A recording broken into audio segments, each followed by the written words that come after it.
atau 2 ya. Silakan juga, Pak.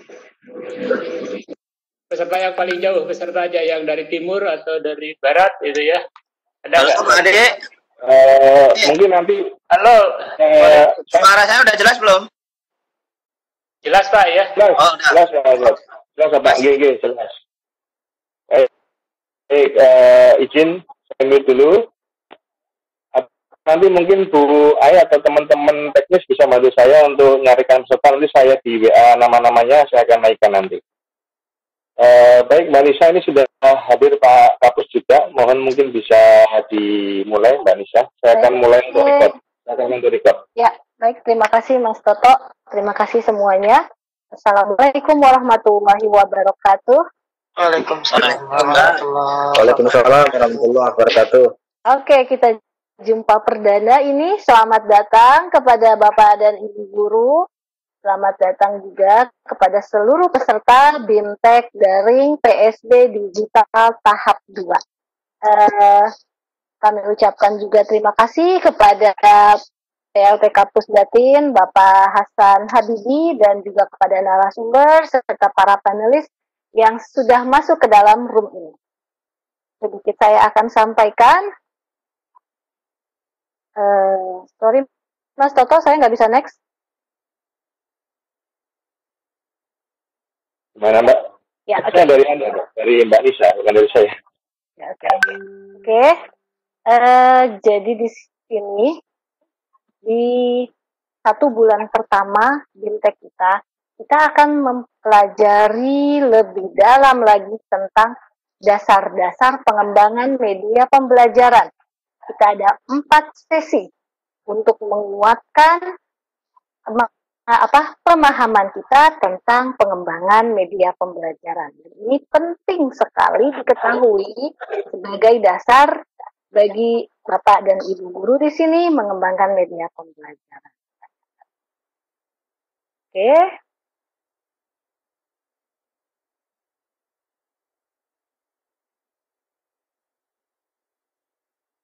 Oke, nah ini ya. Jadi kita di sini akan ada narasumber dan fasilitator kita kali ini. Saya perkenalkan dulu, mohon izin. Di sini ada Nisa sebagai fasilitator 2 dan sekaligus moderator. Perkenalkan. Lalu ada Bapak Ade Kusnandar di sini sebagai Direktur PSB kita menyebutnya. Dan ada narasumber kita pada sesi 1 yaitu Bapak Gogot Suharwoto dan fasilitator 1 kita ada Pak Agus. Oke, ini nanti yang akan memberikan materi dan memfasilitasi untuk kegiatan kali ini. Nah, sebelum masuk ke situ, kami mohon perkenan kepada Bapak PLTK Pusdatin, Bapak Muhammad Hasan Habibi, STMSI, untuk membuka acara ini secara resmi dan sekaligus memberikan arahannya. Kepada Bapak Hasan, kami persilahkan. Baik, terima kasih Mbak Nisa. Selamat siang. Assalamualaikum warahmatullahi wabarakatuh. Alhamdulillah, salawatu wassalamu ala rasulillah wa ala alihi sahbihi wa mawala. Yang saya hormati dan saya banggakan karena Bapak Ibu guru yang sudah hadir pada kesempatan siang hari ini mengikuti acara BIMTEK PSB. Yang saya hormati dan saya takzimi senior-senior yang hari ini sudah berkenan hadir nanti akan berbagi ilmu selama beberapa waktu ke depan. Tadi sudah disampaikan oleh Mbak Nisa, ada Pak Gogot, ada Pak Kusnandar, ada Pak Aristo, ada Pak Gatot, dan semua saja nanti yang berkenan untuk membagikan pengalaman dan ilmu pada kesempatan kegiatan BIMTEK kali ini. Syukur Alhamdulillah, semoga pada kesempatan siang hari ini kita senantiasa dalam kondisi sehat walafiat, semuanya tidak ada kekurangan suatu apapun juga, dan tetap bisa menjalankan aktivitas masing-masing. Ada yang dari kantor, ada yang dari rumah, ada yang dari sekolah, gitu ya. Semoga di tengah segala keterbatasan ini tidak mengurangi khidmah kita dan tidak mengurangi pengabdian kita untuk mencerdaskan anak-anak bangsa. Nah, terkait kegiatan kali ini sendiri, Fintech PSP ini saya mohon izin nge-share satu laman saja ini ya. Tentu sudah nampak di hadapan teman-teman semua. Ini saya dapat kirimannya dari Pak Bokot malah beberapa waktu yang lalu untuk kita jadikan bahan evaluasi bersama selama proses yang sudah kita jalani kurang lebih 3 bulan ini di masa pandemi.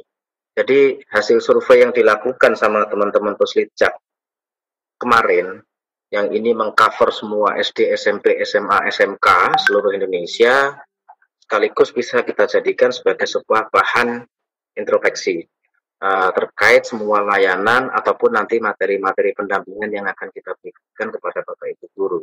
Kalau di sini saya lihat di partisipan ini luar biasa banyak, sudah ratusan positioningnya gitu ya. Dari sini kita bisa lihat bahwa selama proses belajar dari rumah kemarin itu, yang rata-rata dilakukan oleh siswa di semua jenjang, SD, SMP, SMA, SMK, itu hanya mengerjakan soal dari Bapak Ibu guru. Ini yang paling tinggi. Padahal kita berharap dalam proses belajar mengajar dari rumah ini akan banyak sekali variasi-variasi yang mungkin bisa dilakukan. Entah itu melakukan mengikuti proses pembelajaran lewat kelas maya, atau mungkin memanfaatkan sumber bahan ajar digital, atau melakukan collaboration project. Tapi fakta di lapangan ternyata berbicara lain.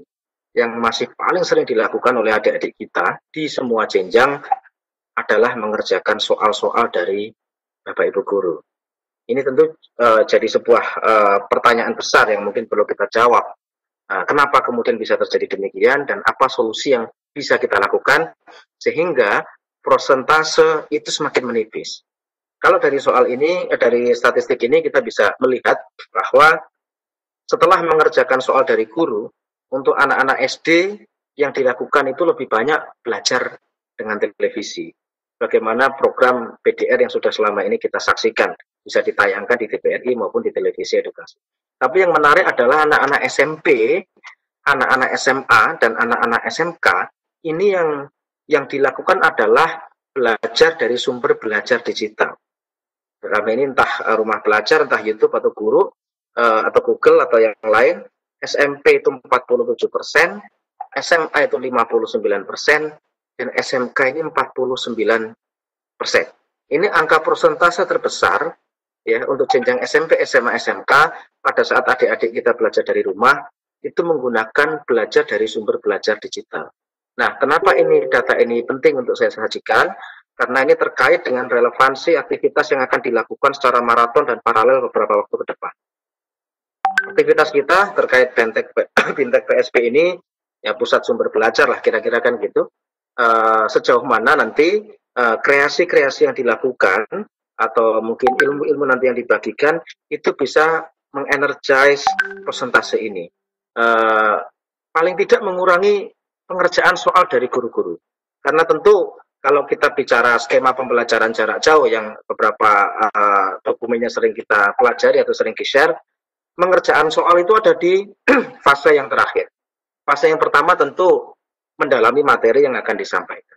Baru kemudian nanti ada interaksi, baru kemudian nanti ada mungkin collaboration project atau hal-hal yang sifatnya semacam itu, baru di ujung itu adalah penilaian terkait dengan soal-soal yang nanti dideliver.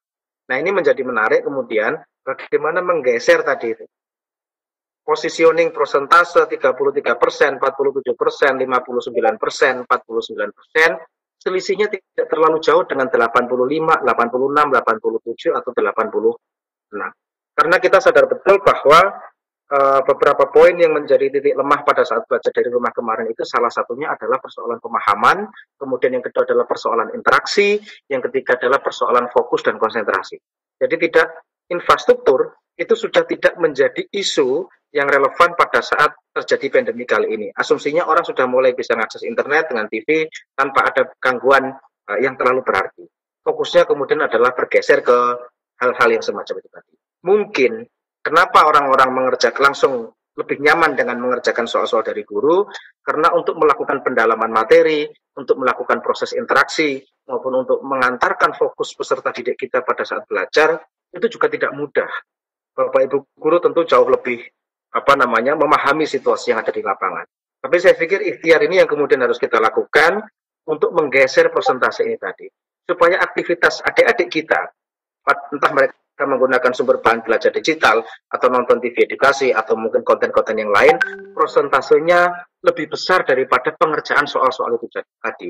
Dan saya pikir di titik inilah kemudian aktivitas pada kesempatan siang hari ini menemukan relevansi, menemukan kunci utamanya, dan saya berharap betul kepada para senior-senior tadi yang sudah namanya disebutkan untuk bisa berbagi ilmunya, untuk bisa berbagi pengalamannya, untuk bisa berbagi tips dan triknya bagaimana sumber-sumber bahan ajar yang selama ini kita miliki, entah di rumah belajar, TV edukasi, suara edukasi, mobile edukasi, dan PSE dan semua saja, ataupun sumber-sumber ajar yang mungkin berserak di luar, itu bisa dioptimalkan sehingga tadi persentase itu bisa bergeser. Kalau itu yang terjadi, sekian asumsi dan pertanyaan bahwa belajar dari rumah mungkin kurang efektif, belajar dari rumah mungkin tidak ideal, belajar dari rumah mungkin juga kurang bisa memenuhi ekspektasi semua pihak, itu secara perlahan-lahan itu bisa kita balik situasinya.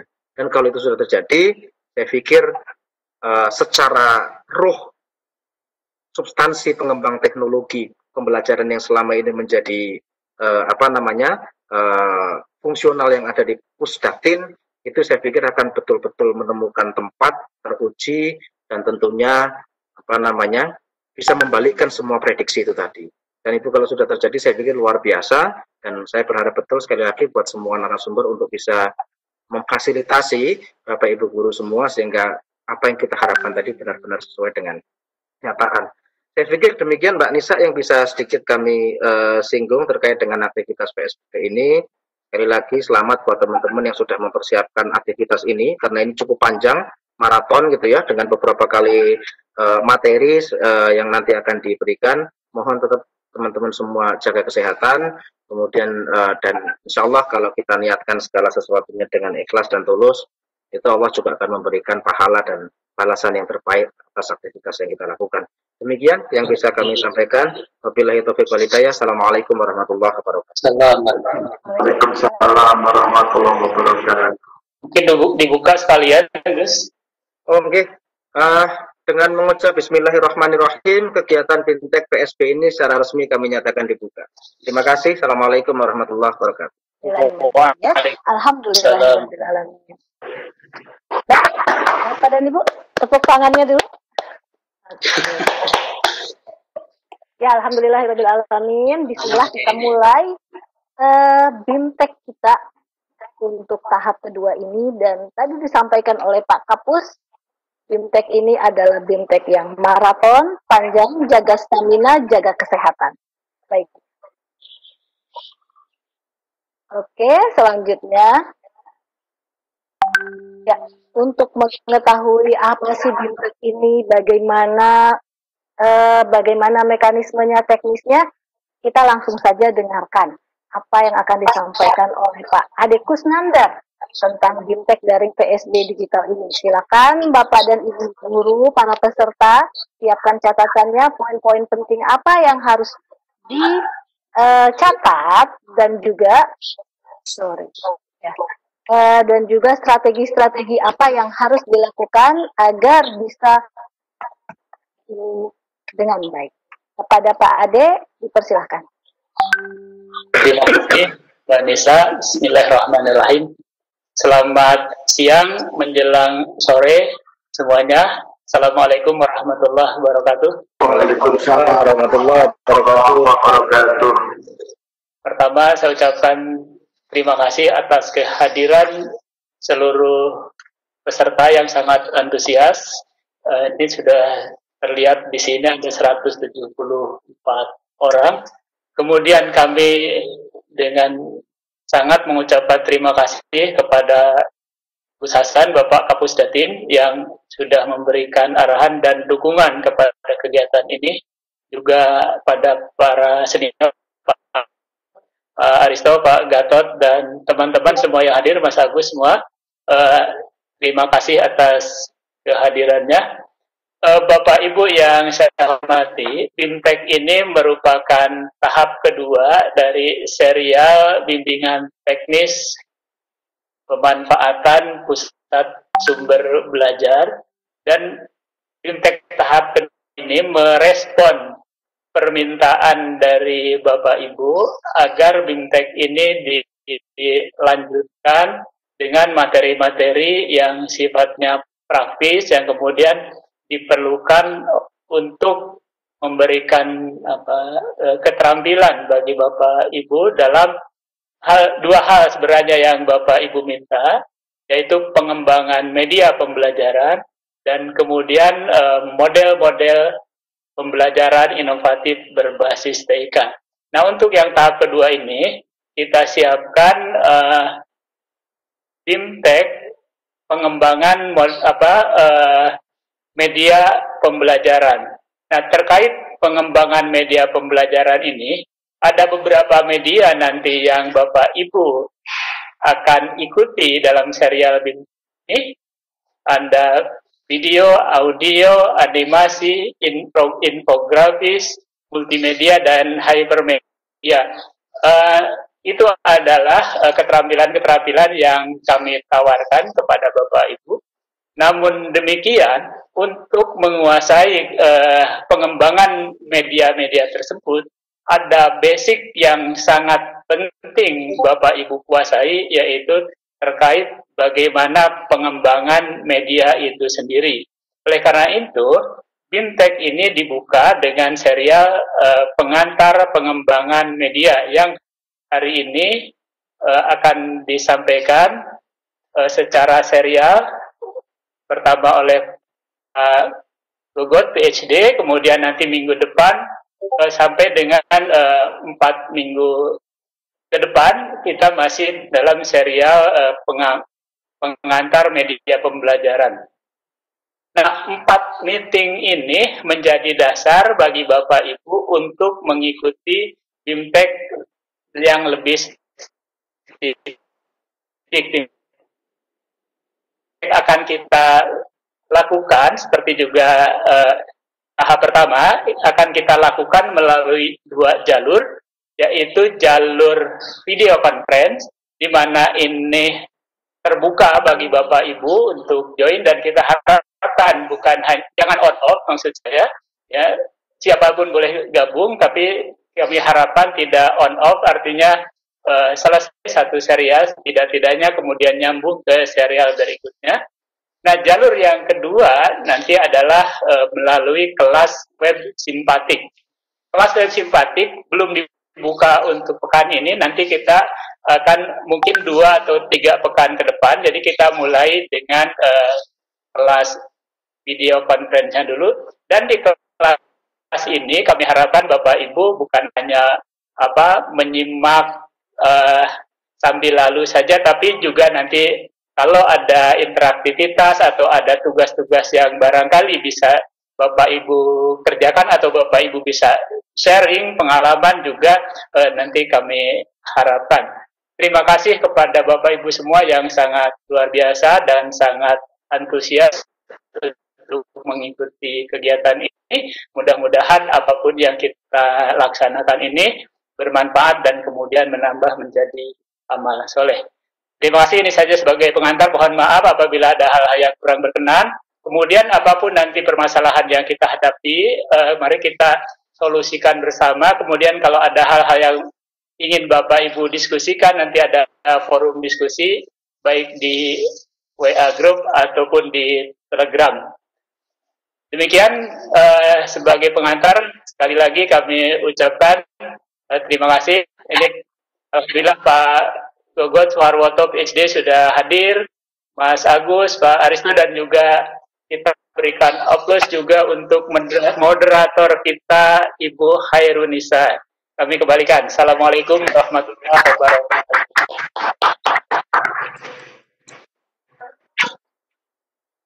Ya, waalaikumsalam warahmatullahi wabarakatuh. Oke, suara saya terdengar ya? Ya, bagus. Oke, ya tadi sempat ada ini koneksinya. Oke, baik, alhamdulillah terdengar lagi.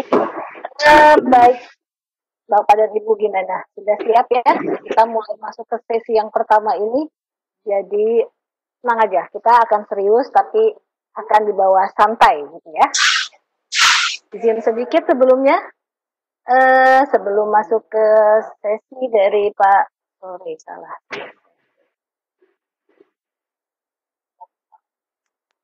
Bentar, oke, di sini saya coba buka yang satu ya.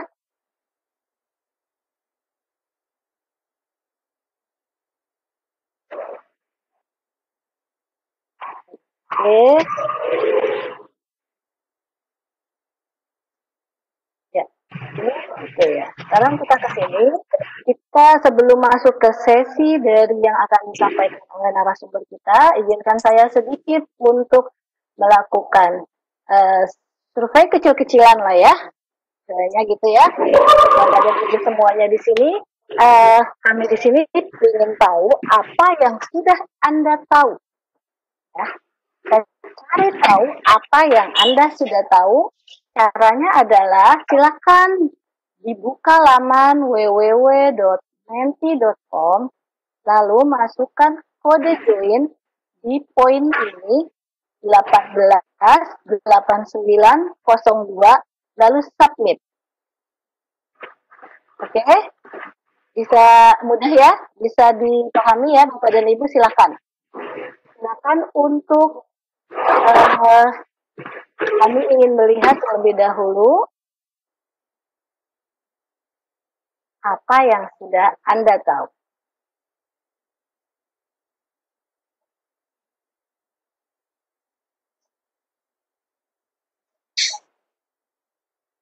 Silakan Bapak dan Ibu, kami berikan waktu 2 menit mungkin.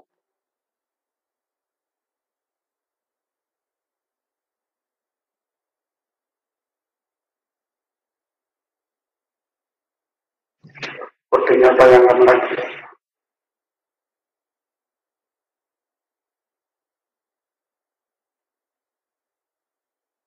Ya, di sini baru masuk ada 4 orang saja ini.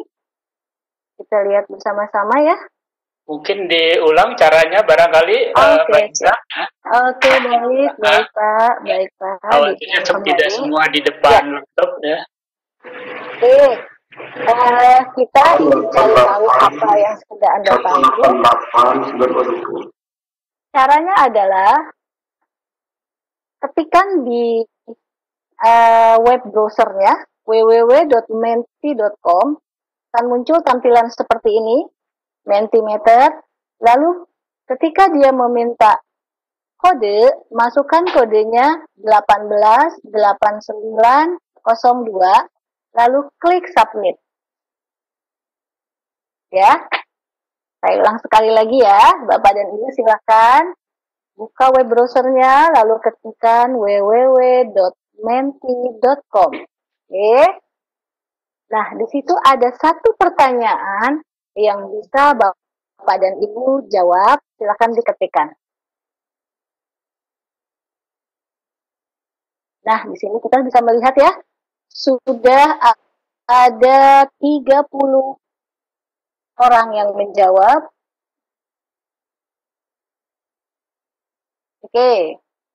Apa yang selama ini Anda ketahui tentang media pembelajaran? Nah, ini nanti di sesi Pak Gogot akan dijelaskan dengan lebih detail apa sih media pembelajaran.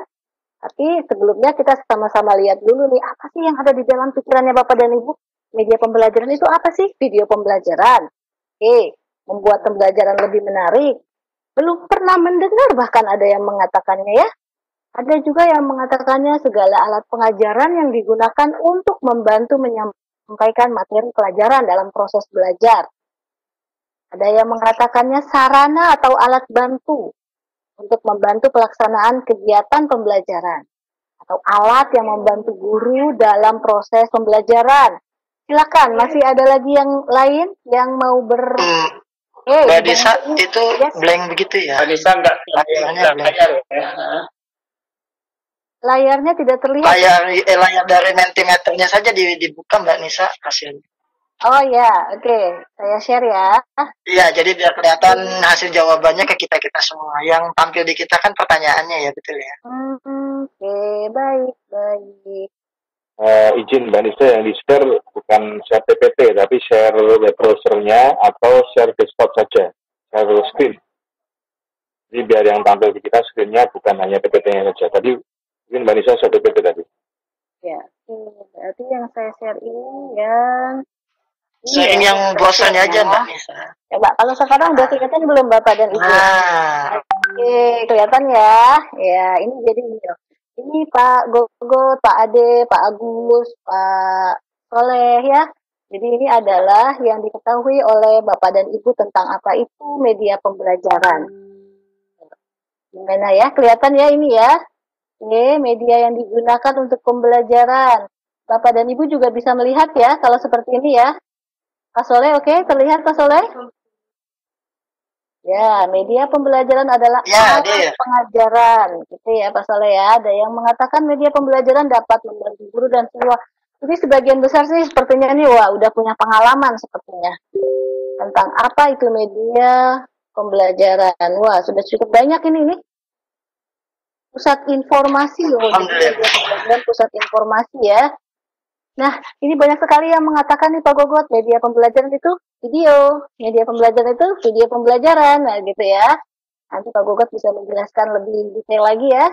Aplikasi pembelajaran, sarana, segala jenis media yang dapat digunakan untuk pembelajaran. Wah, ini jenis media itu apa saja ya? Oke, ini sudah lumayan banyak juga yang masuk. Kita bisa cek di sini. Wow. Oke, baik ya. Sudah berarti masih pada on ini semuanya ya. Semuanya masih memberikan jawabannya itu pada keren ya. Suatu alat bantu bagi guru dalam proses pembelajaran agar pembelajaran lebih menarik dan mudah dipahami. Oke, kita rasa good. Oke, selanjutnya. Oke, untuk Mentimeter mungkin Bapak dan Ibu yang masih mau memasukkan silahkan terus memasukkan kalau yang masih ingin, tapi kalau kita ingin tahu lebih jelas lagi tentang apa itu media pembelajaran, mohon perkenannya Pak Gogot untuk memberikan materinya. Waktu dan tempatnya kami persilakan untuk Pak Gogot. Terima kasih. Pak Gogot? Ya Pak Gogot masih di unmute? Oke. Ya, silakan. Assalamualaikum warahmatullahi wabarakatuh. Waalaikumsalam warahmatullahi wabarakatuh. Waalaikumsalam. Terima kasih Mbak Nisa. Assalamualaikum, selamat sore, salam sejahtera untuk kita semua. Tadi udah bagus sekali ini jawaban teman-teman. Ya, saya boleh kasih di atas KKM lah ya pokoknya. Udah bagus, udah di atas 78% lah itu ya. Alhamdulillah. Mungkin supaya lebih mantap 100% gitu ya, paling enggak ya 99,9 lah ya. Ini kita coba kita diskusi Bapak Ibu. Jadi banyak buku, kalau Bapak Ibu ketik di Google buku media pembelajaran, itu nanti pasti banyak ya. Banyak Bapak Ibu akan ketemu mungkin lebih dari 100 lebih lah ya. Tapi bunyinya beda-beda. Media pembelajaran digital, pembelajaran teknologi pembelajaran, macam-macam lah. Tapi yang kita coba kita bahas di tempat kita di PSP kali ini adalah poinnya kita ingin menjawab ya, tantangan kita yang saat ini semua kita menghadapi di era pandemik ini adalah kita harus melakukan pembelajaran secara daring. Nah, secara daring. Tapi kita tidak hanya spesifik ke secara daring juga, tapi kita coba perluas pembahasannya, luas tapi nggak terlalu jelimet gitu loh ya. Intinya supaya kita tidak sampai salah memanfaatkan teknologi. Jadi kalau sepintas boleh kita urai, pertemuan kita kali ini nggak banyak Pak Ibu, kita hanya 6 subtopik ya. Konsep dan pengertian media pembelajaran itu seperti apa, supaya nanti kita maksudnya secara filosofinya kenapa sih harus ada media pembelajaran. Dan apa yang dimaksud media pembelajaran yang kita definisikan nanti, Ibu kalau beda-beda dikit monggo silahkan, ini bukan sesuatu yang saklek ya. Kemudian kita coba bagaimana riwayatnya, cerita-cerita orang dulu ya, sejarahnya, sampai kita sekarang mendefinisikan media pembelajaran seperti yang kita pahami saat ini. Baru tentu bicara media pembelajaran kan sumbernya memang terjadinya ada proses pembelajaran atau proses belajar mengajar. Nah, kalau kita tarik dari ilmu komunikasi, sebetulnya proses belajar mengajar itu adalah suatu proses komunikasi juga di antara yang memberi pesan atau guru ke murid. Meskipun sekarang tidak hanya seperti itu ya, ada juga pola-pola lain dalam berkomunikasi. Nanti kita coba urai kira-kira proses belajar mengajar dari sisi komunikasi itu seperti apa. Kemudian tentu Bapak Ibu bicara tentang suatu konsep, definisi, model, kita tidak lepas dari suatu teori ya. Landasan teorinya seperti apa. Karena bagaimanapun juga pengalaman empiris kita banyak. Saya yakin Pak Ibu juga bisa mendefinisikan, tadi kan berdasarkan pengalaman empiris ya. Kita bisa mendefinisikan apa itu segitiga, apa itu lingkaran, apa itu gravitasi. Nggak usah menghafal, kita bisa mendefinisikan. Karena kita mengalami semua itu. Tapi supaya kita tidak bahasanya itu nanti keselip dari definisi yang lain, ada baiknya kita sepakati nanti teori-teori apa sih yang bisa kita gunakan untuk memastikan bahwa media pembelajaran kita itu sesuai dengan teori yang ada. Baru nanti ujung-ujungnya kan kita harus bisa memilih ya, di peran media yang akan kita gunakan ini untuk apa. Dan yang terakhir tentu semua berharap kita bisa mengintegrasikan media ini ke dalam kelas-kelas kita, yang ujungnya adalah ada suatu perubahan di dalam pembelajaran kita sehingga anak akan lebih mudah mempelajari konten, ya kan? Mendapat pemahaman yang lebih utuh, gitu kan? Dan juga lebih lama terserap di dalam alam bawah sadar anak-anak kita. Jadi sedikit mengulas kembali yang tadi juga Pak PLT kami sudah sampaikan, memang saat ini kita terjadi pergeseran yang luar biasa. Pergeseran yang paling terasa adalah bergesernya peran teknologi. Makanya nanti banyak yang memberikan definisi media pembelajaran saat ini rasa-rasanya memang kayaknya teknologi. Bantunya sekarang itu yang dominan, ya hampir 99% ya 98 lah ya, 2% dikit apa ya. Jadi yang kita pahami saat ini, kalau orang suruh mendefinisikan pada saat kondisi pandemi seperti ini, media pembelajaran itu ya teknologi. Padahal tidak mutlak seperti itu. Nanti kita coba ya, kita urai media belajar itu seperti apa. Kemudian tentu nanti akan merubah, peran teknologi itu akan merubah semuanya ya, merubah cara kita menyampaikan materi, merubah strategi pembelajarannya, orientasi pembelajarannya, sampai evaluasinya. Ini nanti kita coba peran media di setiap lini nanti seperti apa. Nanti Mas Agus mungkin bisa menambahkan apa sih yang Datin sudah siapkan sehingga bisa membantu Pak Ibu bisa dioptimalkan di dalam kelas masing-masing. Ini sampai berapa menit ya Mbak Nisa ya? Saya belum.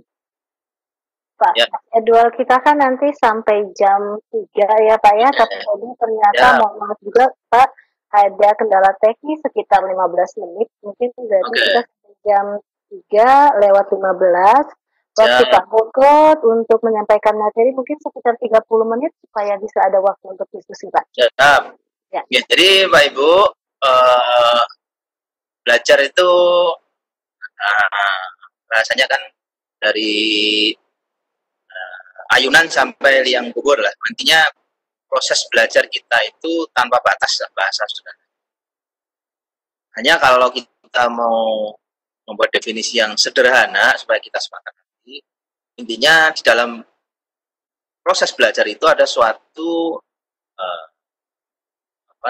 perubahan ya, perubahan tingkah laku yang kita sama-sama berharap. Jadi proses sadar yang dilakukan oleh dua entitas nih, yang satu belajar, yang satu memberi pembelajaran. Kemudian di situ ada suatu sumber yang bisa memberikan efek kepada pembelajar. Jadi poinnya adalah perubahan tingkah laku itu dipicu atau bersumber dari suatu sumber belajar. Ini definisi dari Driscoll. Nah, peristiwa-peristiwa pembelajaran ini akhirnya membuat suatu interaksi yang kita kalau di sekolah formal ya kita nyebutnya PBM itu, proses belajar mengajar. Hanya memang sumber belajar itu tidak harus guru. Nah, apalagi kondisi saat ini, sumber belajar kita bisa dari mana-mana. Ya, sumber belajar itu bisa orang, bisa media, dan bisa lingkungan. Kalau di Sumatera kita biasa alam terkembang sebagai pembelajaran itu kan ada di INS Kayu Tanam itu juga. Jadi alam sebagai tempat belajar.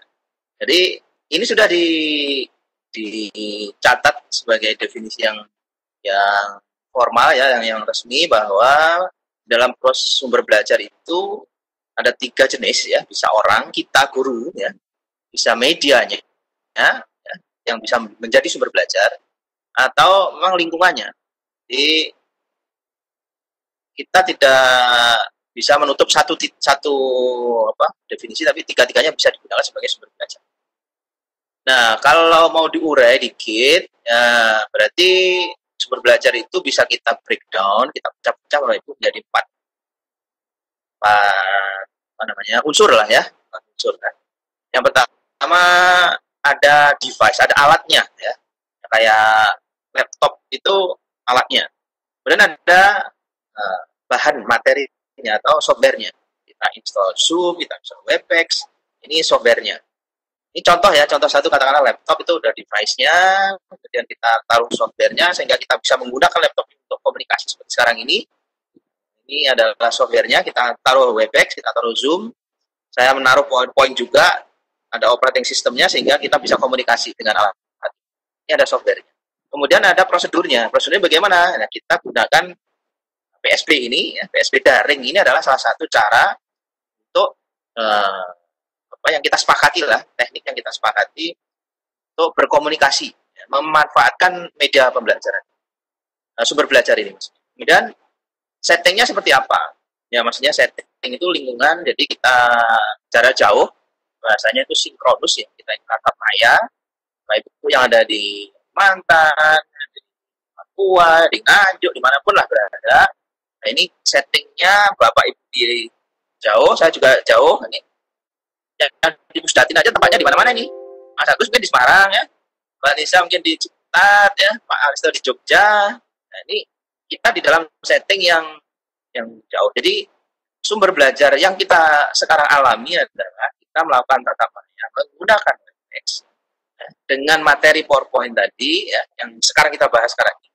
Nah, dengan setting yang luar biasa yaitu tatap maya seluruh Indonesia. Bahkan mungkin ada teman-teman yang akses dari planet lain ya mungkin. Nah sekarang kita masuk agak dikit detail. Jadi itu tadi konsep sumber belajar secara umum ya Pak. Nah sekarang untuk membuat definisi kita coba urai dikit sih apa sih yang kita akan coba definisikan sebagai media pendidikan. Nah, jadi ini kalau bahasa konsensusnya ini lama Pak Ibu kita menyepakati kalimat ini ya, kita udah rapat 5 kali mungkin baru sepakat ya, akhirnya intinya sumber belajar atau media belajar tadi dengan berbagai bentuk yang device-nya tadi ada bisa video, ya bisa teks, bisa visual, audiovisual ya, animasi maupun simulasi dan realia dari device-nya ya dibentuk ya, dikemas masanya ya, dikemas. Bisa digital, bisa non digital, kemudian disampaikan ya, dan sekarang bisa kita sampaikan dengan sarana komunikasi yang kita punya saat ini yaitu tatap maya dengan Webex dan Zoom dan YouTube sesuai dengan lingkungan yang sudah kita setting. Jadi kalau Bapak Ibu jauh seperti ini ya berarti kita harus pakai aplikasi yang sesuai. Ini media pendidikan. Nah kalau media pembelajaran sama berarti bagian dari media pendidikan yang berkaitan dengan konteks pembelajaran. Jadi bahasanya kalau mau buat definisi, yang 4 ini aja kita definisikan. Kalimatnya terserah Bapak Ibu lah ya. Intinya boleh ada 4 unsur ini. Ya.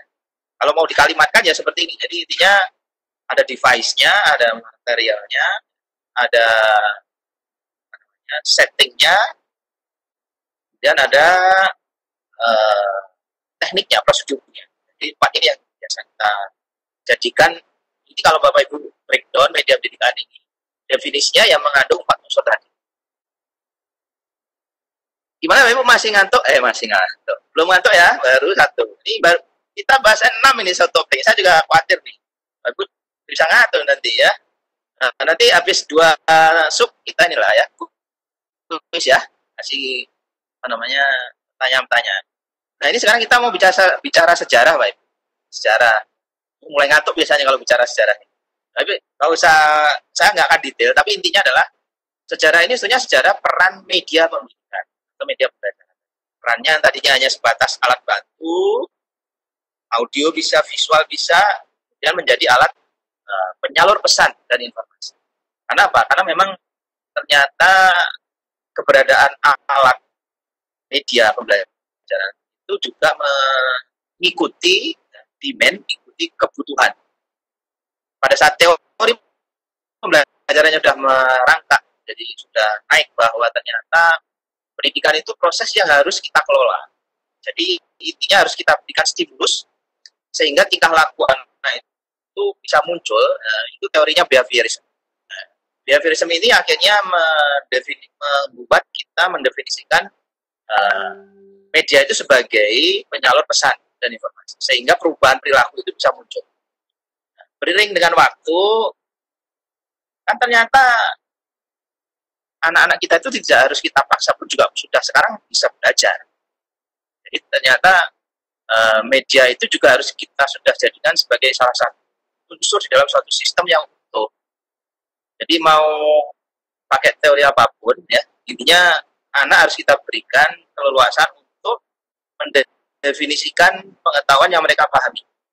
Teori konstruktivisme ini akhirnya merubah peran media itu menjadi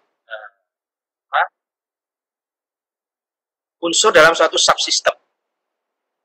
Jadi intinya media itu bisa menjadi cara yang atau semacam unsur integral yang tidak bisa dipisahkan ya, sebagai satu cara untuk menyiapkan suatu pembelajaran yang utuh.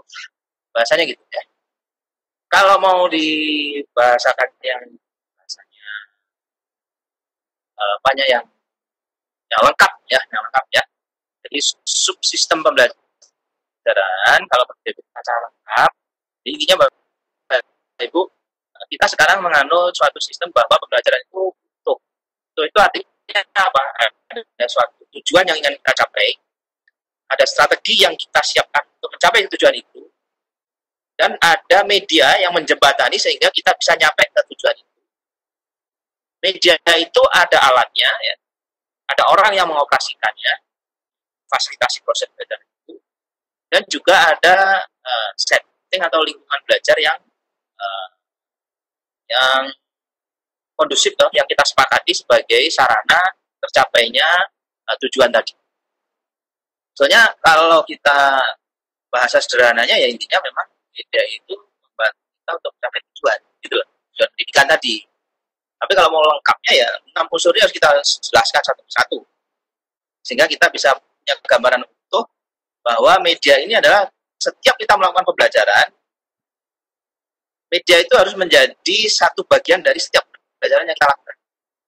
Jadi kalau sudah nggak ada lagi namanya orang pembelajaran tanpa media itu sudah nggak bisa, karena pembelajaran itu adalah suatu sistem yang utuh. Dan di dalam keutuhan itu ada 6, salah satunya adalah media itu sendiri. Cara gampangnya gitu. Jadi media pembelajaran sudah tidak bisa ditinggalkan lagi ya setiap kita melakukan suatu proses pembelajaran. Nah, memang bahasanya orang komunikasi, kalau namanya orang belajar itu ada sumber pesan, ya. Ada yang penerima pesan, ya. Ada 2 entitas ini.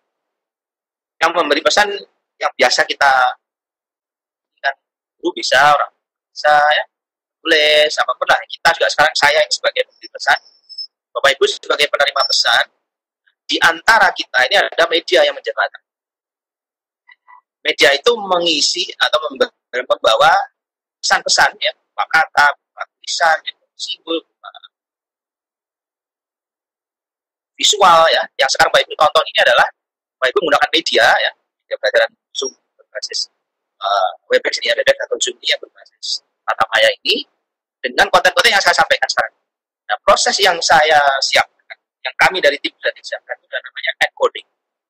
Bapak Ibu sekarang di posisi yang lain di sana melakukan proses namanya decoding. Decoding itu artinya ya memecah pesan itu supaya Bapak Ibu bisa terima dan pahami sehingga merubah pola pikir, sikap dan perilaku Bapak Ibu semua setelah memahami pesan yang saya kirimkan.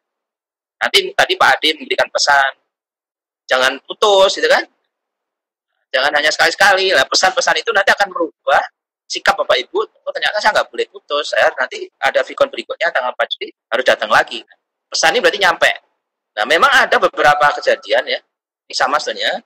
Ada beberapa kejadian kita ngirim pesan tapi nggak nyambung gitu loh, maksudnya. Sering lah, katakan terutama ini bapak-bapak sering dikomplain saya. Istri nanya, ya saya kan ambil kerja, istri bilang, ini nanti kita tanggal 26 mau beli apalah, belanja apa, saya iya aja ya. Tapi begitu dicek, loh ini sudah tanggal 26 kok nggak berangkat. Memang apa pesannya? Ternyata nggak nyambung. Nah ini namanya proses komunikasi yang gagal. Jadi pesannya A tapi nyampainya nggak A gitu kan. Nah, macam-macam lah gitu. Jadi ya berarti ini prosesnya gagal. Pasti ada sesuatu. Ada internal, ada eksternal faktor yang membuat komunikasi gagal. Komunikasi yang berhasil itu supaya gampang, yaitu bisa melalui media, bisa melalui Bapak Ibu guru, tapi poinnya adalah apa yang disampaikan pesannya A, diterimanya A. Ini proses komunikasi yang berhasil. Nah, sumber belajar atau sumber pesan ini bisa tanpa kita pun bisa. Ya. Maksudnya gurunya nggak ada, nanti karena sudah ditaruh dalam suatu media, namanya nanti asinkronus. Jadi intinya Bapak Ibu, kalau ini kita rekam, Bapak Ibu nanti ngakses 2 hari lagi, ya ini sudah jarak jauh, PJJ, tapi Bapak Ibu sudah ngakses anytime, ya, anywhere, tapi kita sudah nggak jadi namanya jarak jauh ya. Sekarang pun kita ada media perantara jarak jauh tapi sinkronus sekarang. Karena ada saya, ada kita semua yang ada di sini, kita memberikan pesan ini masih sinkronus. Pada saat kita sudah nggak ada, direkam, ditaruh, Bapak Ibu akses, itu udah asinkronus, sudah tidak langsung lagi. Jadi ini, nah teorinya nggak banyak Bapak Ibu. Mereka di sini. Jadi mereka urai dikit. Bapak Ibu, ini banyak literatur, terutama di masa pandemik ini, tujuan pembelajaran yang harus jadikan patokan ya, adalah memfasilitasi perkembangan anak. Jadi intinya Bapak Ibu, tugas kita adalah, kalau bahasa orang Jawanya itu ya, ngopeni tanduran itu loh Bu. Ya, jadi kita harus bagaimana caranya tumbuhan itu tumbuh sesuai dengan, kalau jagung ya tumbuh jadi jagung, padi jadi padi, kedelai jadi kedelai gitu lah. Tumbuh ya sesuai potensinya di dalam lingkungannya secara mandiri. Supaya bisa mandiri, maksudnya tidak terkengkang oleh lingkungan, ya kita harus bantu ya. Supaya bisa mandiri, tahan banting dan mampu menyelesaikan diri, ini kita harus bantu. Kalau ada rumput kita singkirin, ada kita semprotin. Jadi menjadi apa? Berbuah ya buahnya benar-benar buah jagung, ya buah mangga, buah kelapa. Jadi intinya seperti apa yang kita harapkan. Dengan tahan banting, kalau ada angin, kalau ada bisa bertahan lah, dan nanti bisa menyesuaikan diri atau adapt. Anak-anak kita saat ini yang paling dibutuhkan adalah 3 skill ini. Anak-anak kita yang dibutuhkan saat ini harus bisa self-directed, itu mandiri, karena anak-anak kita tidak bisa mengawasi anak-anak kita pada saat mereka belajar dari rumah. Kemudian tahan banting, ya mereka harus bisa menyati solusi pada saat internetnya trouble, upload nggak jadi ya. Ya kayak tadi Bu Direktur AI udah panik. Ini karena apa namanya, Zoom-nya harus dipindahin. Nah, ini yang kayaknya tahan banting ini, kalau enggak udah stres juga. Jadi untungnya minum airnya banyak, jadi tahan banting. Yang ketiga adalah adaptability. di switching Zoom, di switching dari Webex, switching dari kemanapun, nah kita sudah bisa menghadapkan. 3 skill ini yang harus kita peserta didik kita sakti, Pak Ibu. Karena pada kondisi saat ini memang kalau anak nggak mandiri udah kacau orang tua. Saya kemarin barusan dapat laporan nih, ada orang tua yang anaknya tidak naik gara-gara pada saat mau ujian komputernya down dan anaknya nggak ngerespon pada saat dikontak. Jadi ngerasanya kalau nggak gagal online, ya udah bukan salah dia, ya udah nggak naik lah. Jadi ini anak ini nggak tahan banting, ini begitu harusnya dia nyari usaha gimana supaya tetap online. Nah, kalau anak-anak kita nggak diajarin mandiri dan tahan banting, nanti tidak bisa menyelesaikan atau tidak bisa beradaptasi dengan lingkungan yang berubah-ubah. Di teori pertama. Teori kedua, learning style. Kenapa kita membuat media itu? Karena memang anak-anak kita itu punya kecenderungan belajar kalau learning style-nya yang berbeda-beda.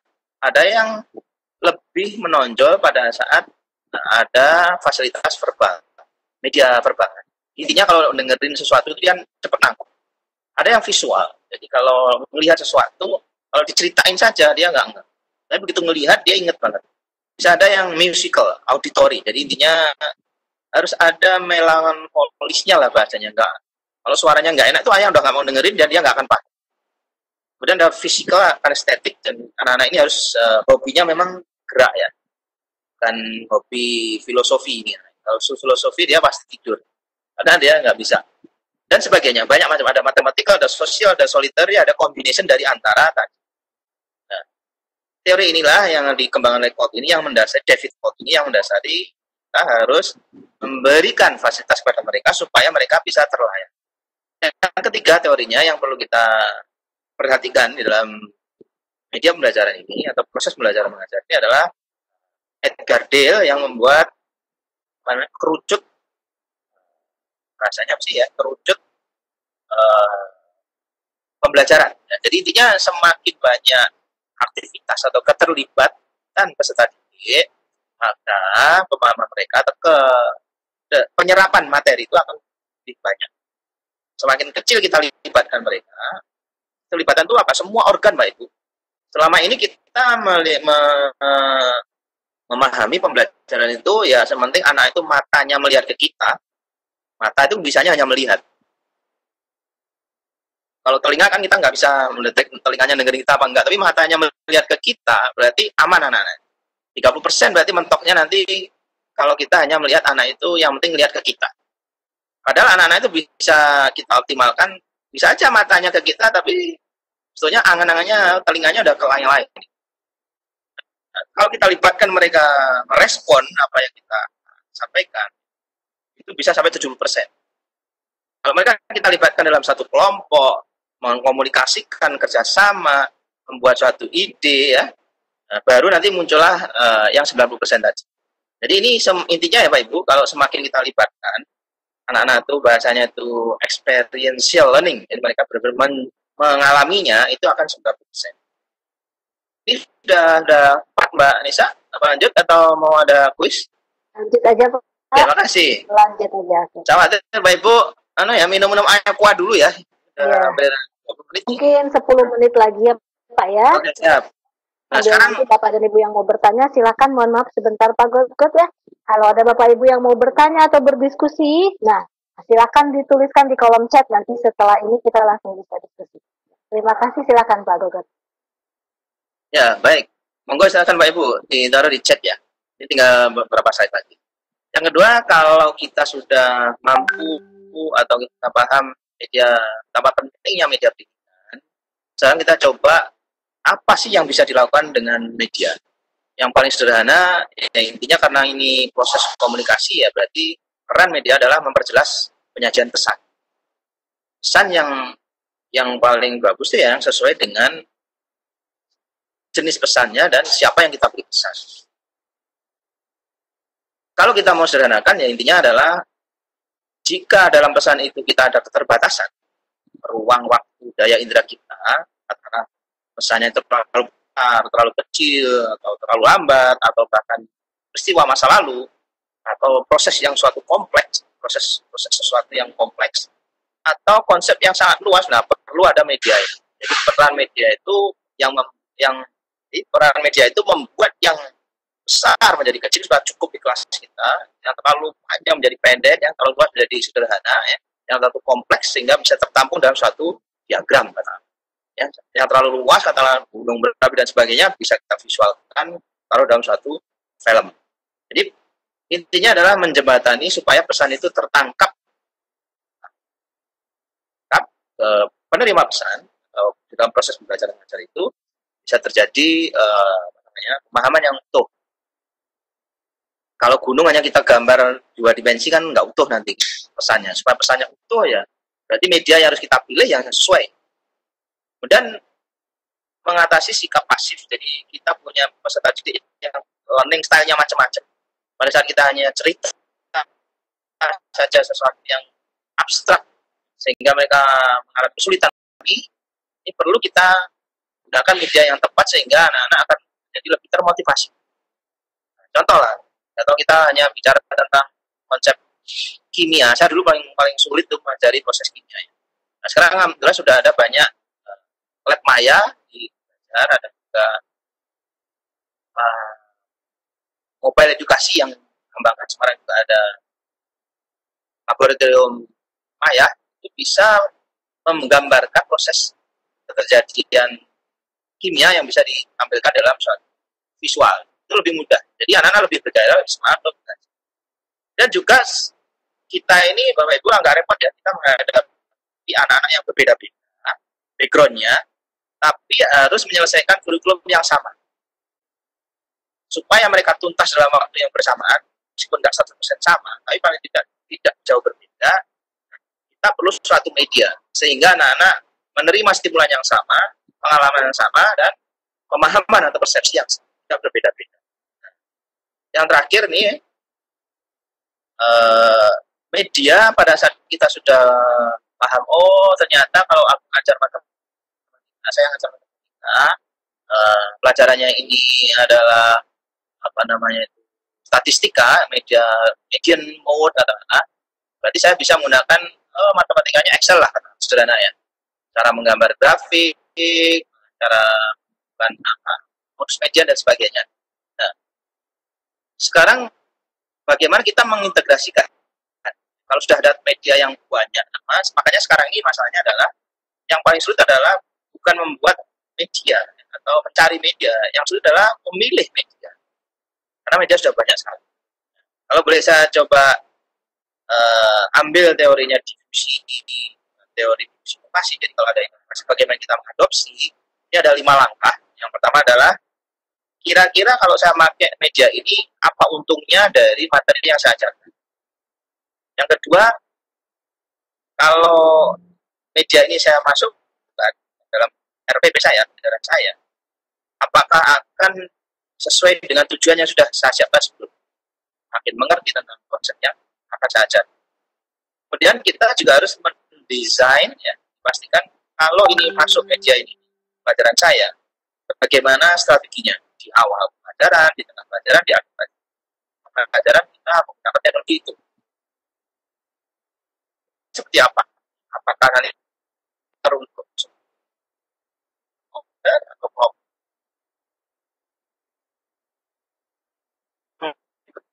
atau itu setiap kita apa yang kita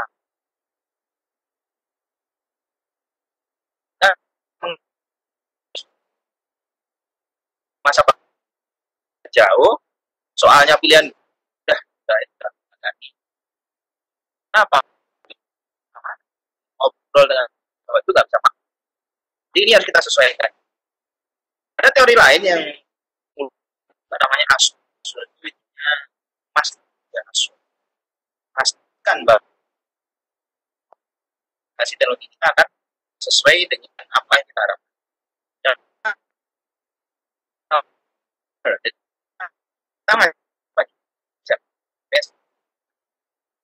Jika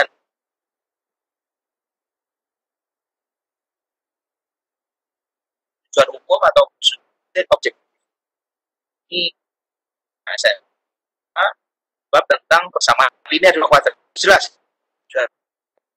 lebih bahkan pengetahuan 2 garis lurus dan sebagainya. Ini dia harus jelas dari awal.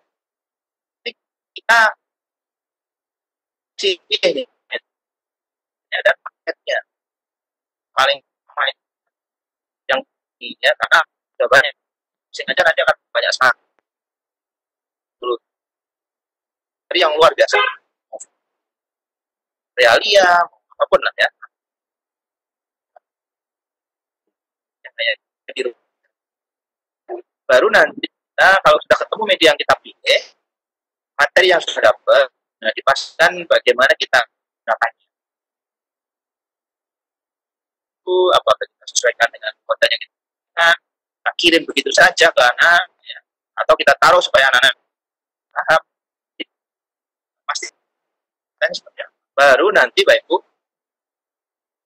yang paling Bapak Ibu harus juga pikirkan adalah peran anak-anak dengan teknologi.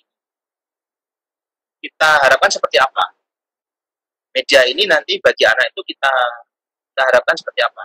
Anak hanya dengar saja, kemudian mereka harus melakukan sesuatu, ini harus kita rancang dari awal. Jangan hanya malah nambahi beban. Ya kayak kemarin, belajar dengan TVRI itu bagi anak daerah yang memang tidak bisa dapat akses internet.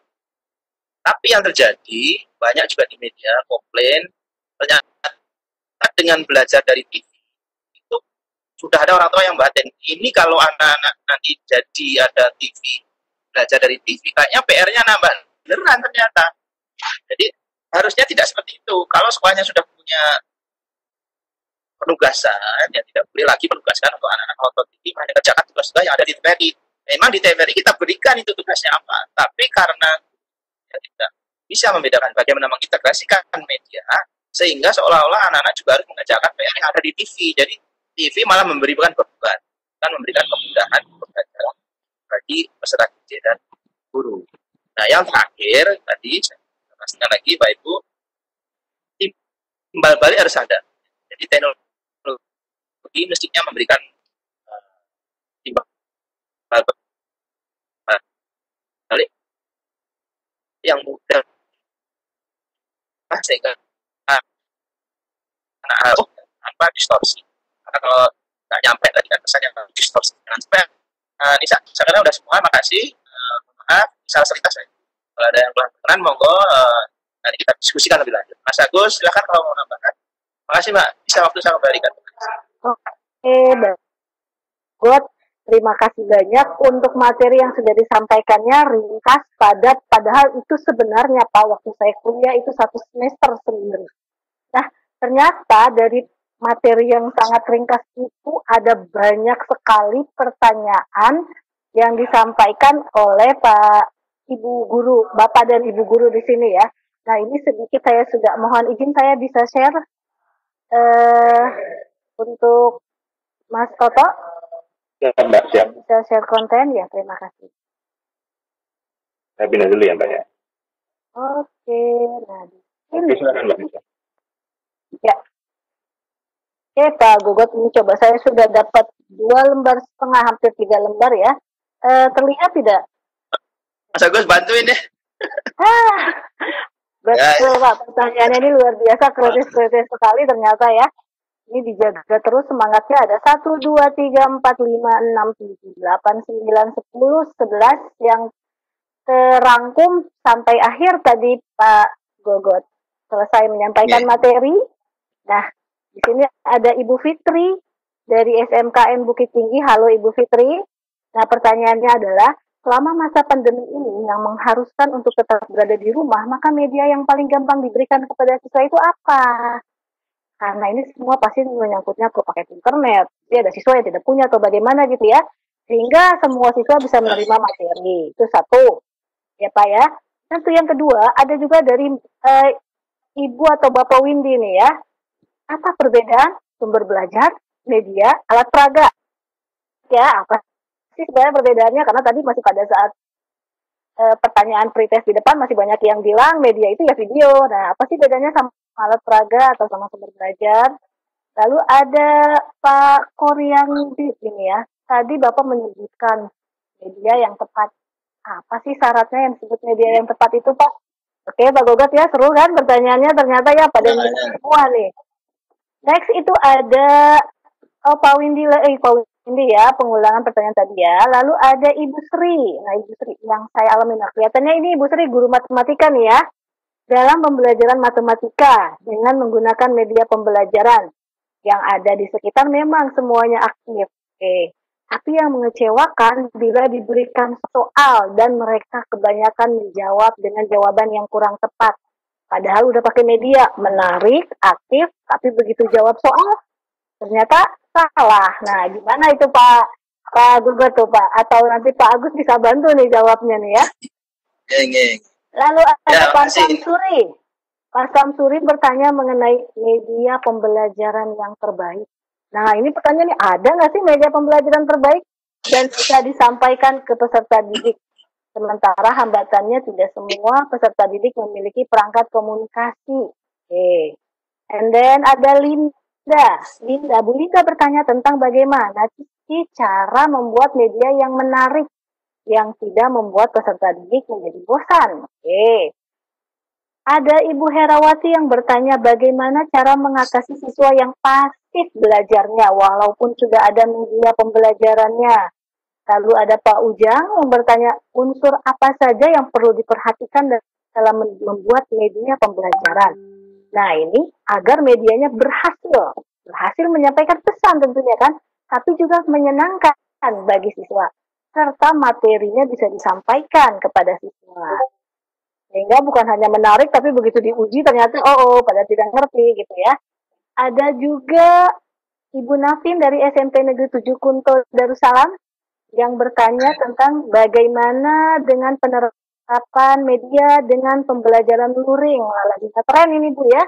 Pada sebagian siswa yang tidak bisa belajar menggunakan daring. Mereka hanya menerima rangkuman dan soal latihan saja. Medianya pun yang digunakan hanya terbatas. Oke, lalu ada Ibu Kori Widiawati dari Yogyakarta. Halo Ibu Kori. Tadi Bapak menyebutkan media yang tepat. Nah, kira-kira syarat media disebut tepat itu apa Pak? Nah, salam sehat untuk Pak Gogot.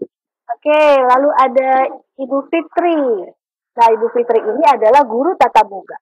Ya, saya guru tata boga, maka materi yang belum tersampaikan pada saat libur itu adalah materi praktek. Oke, ini menarik ya. Maka saya suruh siswa untuk praktek di rumah dan semua prakteknya divideokan. Wah, pakai vlog gitu ya, pasti anak-anak senang gitu ya. Tentu saja saya memilih menu yang paling murah dan tidak rumit. Apakah praktek online seperti itu sah-sah saja saya lakukan? Oke, itu ya Pak ya, itu beberapa pertanyaan. Silakan kami berikan kesempatan kepada Pak Gogot untuk menjawabnya. Terima kasih. Ya, terima kasih. Coba Mas Idrus nanti dibantu. Siapa? Ya, jadi ini, Pak Ibu, ini salah satu. Saat ini kita sedang membahas tentang konsep media dan sejarahnya, perannya, dan teorinya melandasi. Nanti serial berikutnya, katakanlah media mana yang tepat yang harus saya gunakan, audio, video, nanti termasuk karakteristiknya seperti apa. Nah, jangan lupa nih kita ikutin tahap berikutnya. Nanti kan ada dibahas ya. Termasuk juga media yang tepat untuk praktek-praktek yang tadi ditanyakan. Tapi yang pertama tadi saya jawab, jadi ini Pak Ibu ya, sumber belajar itu tidak terbatas. Bisa manusia, bisa lingkungan, bisa media. Media adalah salah satu unsur dari sumber belajar. Dalam media itu ada tadi 4 komponen, ada device, ada material, ada teknik, ada lingkungan. Nah, jadi media itu adalah alat perangkat itu bagian dari salah satu unsur dari media, alat atau device. Itu definisinya begitu. Jadi alat di dalamnya, kemudian ada medianya, kemudian ada sumber belajarnya lebih luas lagi. Itu ceritanya. Kemudian berikutnya media yang paling tepat kalau siswanya tidak punya intinya supaya hemat lah gitu. Ya, memang Bu, di dalam setiap media ada karakteristiknya yang nanti Pak minggu depan Pak Alisto akan menyampaikan. Tapi paling tidak, yang paling konsideran pertama adalah yang tersedia bagi anak. Teknologi yang paling penting itu yang tersedia dulu. Kalau nggak tersedia, mau murah, mau gampang, tapi kalau nggak ada mau gimana? Makanya yang paling pertama adalah tersedia. Supaya hemat, di-download dulu. Karena kalau streaming mahal.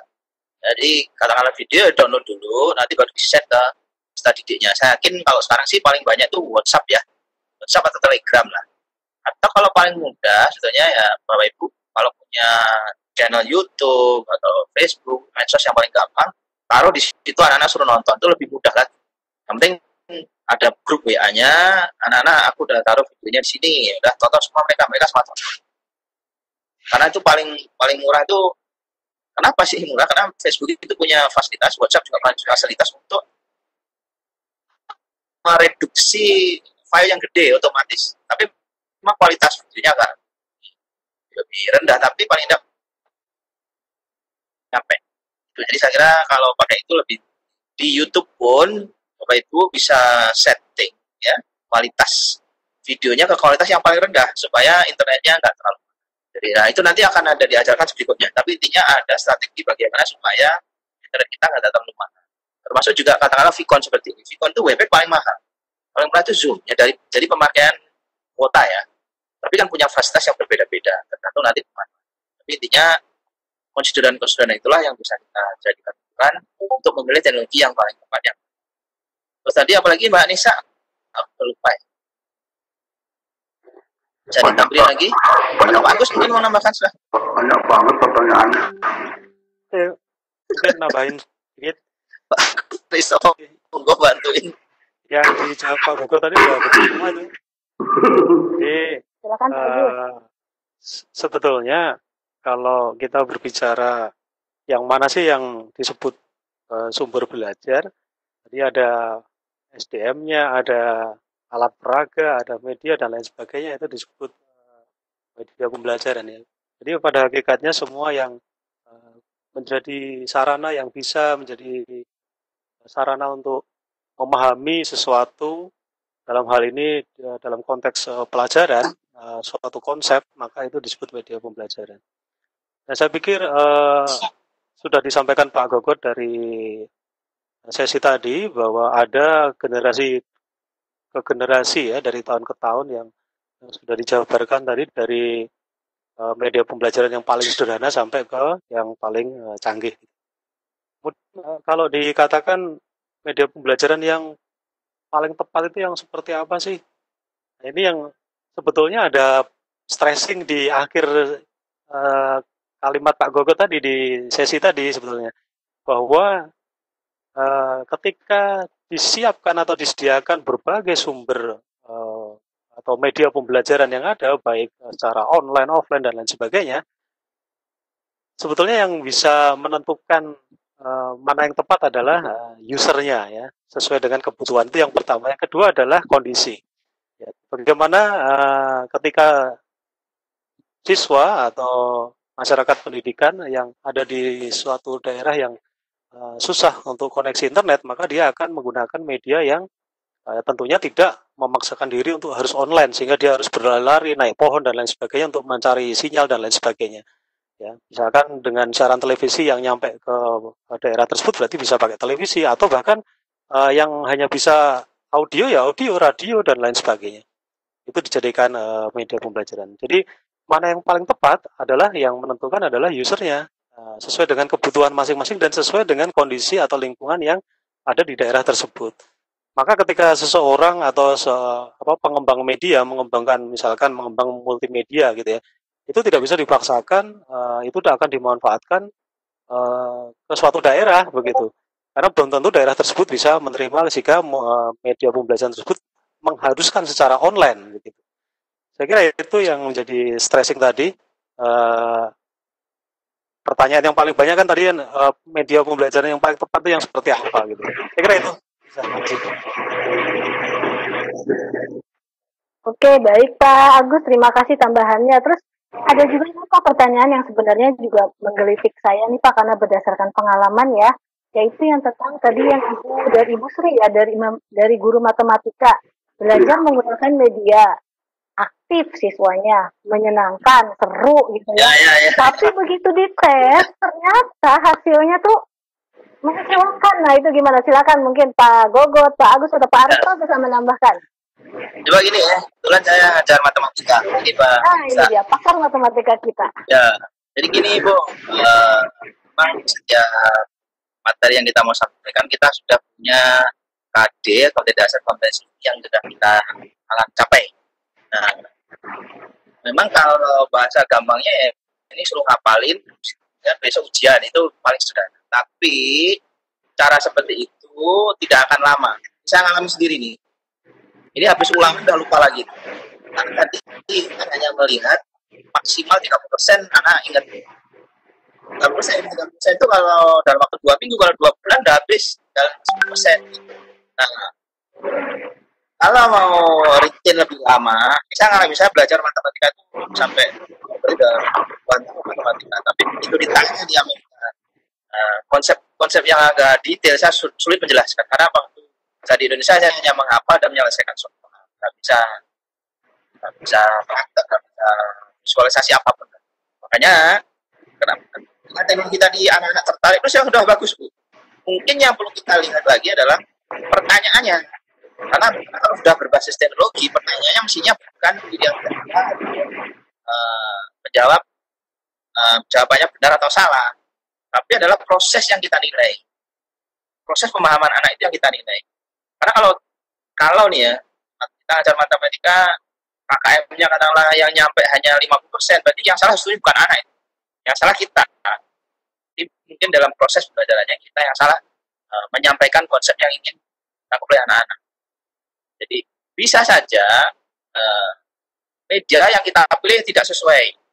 Jadi menarik tapi tidak sesuai untuk mencapai tujuan pembelajaran yang kita harapkan.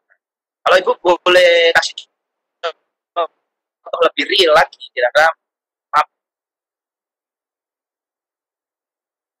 berapa, topiknya apa, media yang Ibu pakai apa, silakan nanti di chat, dikirim, saya coba nanti bantu lebih spesifik. Karena saya juga banyak pakai macam-macam aplikasi di. Saya kira itu, Mbak Nisa.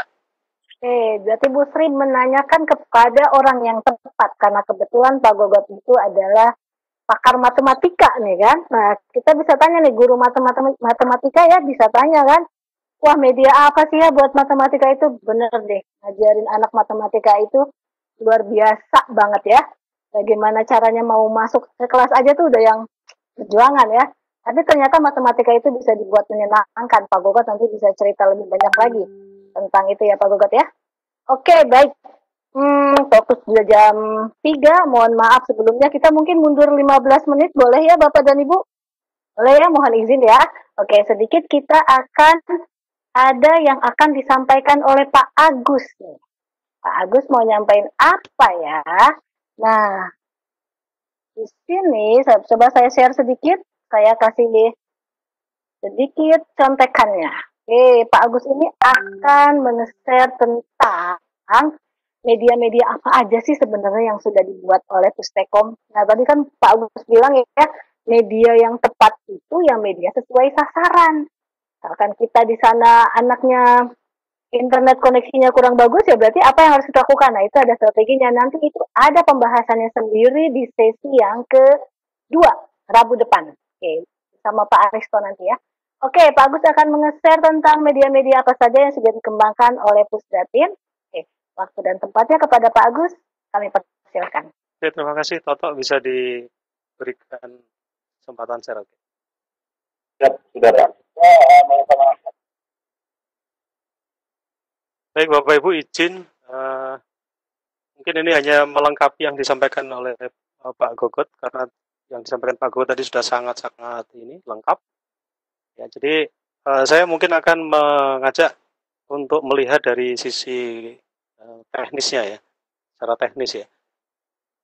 Nah, saya tertarik tadi sebetulnya dari yang disampaikan Pak Gogot tadi berkali-kali. Itu yang akan yang terus menjadi pertanyaan. Jadi masalah media dan media pembelajaran. Jadi semua yang bisa menghantarkan kita untuk memahami sesuatu ya, sehingga mencapai sebuah tujuan pembelajaran, maka itu bisa dikatakan sebagai media pembelajaran ya. Jadi media atau medium itu adalah perantara. Ini saya lewati. Nah, yang menarik adalah ketika kita berbicara masalah media pembelajaran. Nah, di dalam media pembelajaran ini sesi berikutnya nanti akan berbicara masalah sajian-sajian, tetapi saya ingin memancing Bapak Ibu untuk ngintip dulu gitu ya. kira-kira media pembelajaran yang seperti apa sih yang tadi ditanyakan, yang tepat itu yang seperti apa sih, yang sesuai sasaran itu yang seperti apa. Jadi kalau kita berbicara masalah media pembelajaran, maka media pembelajaran itu ada banyak macam sajiannya begitu ya. Tetapi intinya adalah bagaimana sajian-sajian media pembelajaran itu mampu menjadi jembatan untuk mengkomunikasikan sebuah konsep yang tadinya abstrak bisa menjadi konkret. Ya, tadinya susah dipahami menjadi mudah untuk dipahami. Sehingga tujuan pembelajarannya tercapai. Nah, kembali tadi ingat pertanyaan yang matematik tadi, sudah dibikin media pembelajaran, tetapi siswanya nggak bisa jawab soal begitu. Pertanyaannya adalah materi apa yang sudah dimediakan tersebut, karena tidak semua jenis materi itu perlu dimediakan. Ya. Misalkan dengan alat peraga itu sudah cukup tanpa visual, itu banyak macam gitu. Misalkan menghadirkan alatnya di kelas tidak perlu mau dibuatkan media visual, itu juga menjadi beberapa pertimbangan. Karena saya melihat pengalaman ketika mengembangkan waktu itu di multimedia ya, saya mengembangkan multimedia pembelajaran, banyak sekali guru-guru yang hanya menyadur modul ke naskah multimedia. Jadi dari kalimatnya sudah kalimat modul, kalimat buku, sehingga ketika divisualkan akhirnya menjadi sesuatu yang seperti sia-sia begitu. Apa bedanya dengan membaca buku secara langsung dan lain sebagainya. Nah, saya ingin mengajak Bapak Ibu semua untuk melihat tadi yang sudah dihantarkan Pak Gogot, wujudnya adalah paling tidak seperti ini. Saya mengatakan paling tidak karena kalau kita berbicara masalah sajian itu banyak sekali. Ya. Ada yang disajikan secara audiovisual melalui video pembelajaran. Ya. Ada yang hanya disajikan melalui audio saja, yaitu melalui audio pembelajaran. Kemudian ada yang disajikan secara audiovisual, tapi ada struktur yang tertata, ya. Kemudian ada feedback. Nah, itu dikemas dalam multimedia interaktif. Kemudian ada juga yang disajikan melalui sebuah permainan, di mana siswa bisa melakukan semacam permainan, tapi sebetulnya waktu itu adalah mereka sedang belajar, gitu. Itu disajikan secara melalui game edukasi.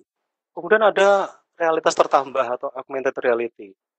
Jadi siswa mengalami seakan-akan mengalami secara real apa yang dibayangkan. Misalkan ingin melihat gajah, tetapi dia harus ke kebun binatang, tetapi dengan augmented reality ini bisa menghadirkan wujud gajahnya secara 3 atau 4 dimensi begitu. Lalu ada motion graphic atau yang sering disebut dengan animasi. Nah, dengan animasi ini menjembatani user atau siswa untuk memahami sebuah konsep yang abstrak tetapi menjadi lebih konkret. Ya. Saya sering mencontohkan adalah kalau Bapak Ibu melihat lampu bisa menyala. Ketika saklar itu di-on-kan, maka lampunya menyala. Gitu. Tetapi kalau kita bertanya atau ditanya, bagaimana lampu itu bisa menyala, kita akan menjelaskan bahwa itu ada arus dan lain sebagainya. Tetapi ketika kita menjelaskan secara lisan, begitu, akan menjadi sesuatu yang abstrak. Gitu. Tetapi dengan animasi, ada proses yang digambarkan, kita akan lebih memperjelas dan menjadi konkret. Kemudian saya juga mencantumkan ada laboratorium maya yang tadi sudah disampaikan oleh Pak Gogot ya. Jadi lab maya ini juga menjadi salah satu fitur saya pikir yang penting juga karena siswa itu ketika kita berbicara masalah belajar adalah mengalami begitu. Nah, ketika kita mengalami secara virtual ya, tetapi itu tidak mengurangi dari sebuah pemahaman yang hendak dicapai, itu merupakan sesuatu yang luar biasa. Ya, apalagi di masa pandemi COVID ini, yang semuanya serba dari rumah dan lain sebagainya, maka konten-konten yang bersifat virtual ini akan menjadi konten-konten yang sangat dibutuhkan begitu. Nah, saya sebetulnya ada contoh ketika saya klik di audio pembelajaran ini, ya maka di sini ketika saya klik gambarnya gitu ada suara.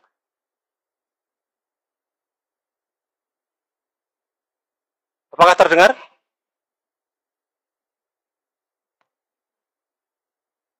Belum. Terdengar, iya ya. Belum. Klik. Contoh audio pembelajaran, Oh, ya. kemudian ada audio pembelajaran yang ada di rumah belajar, dan TV edukasi.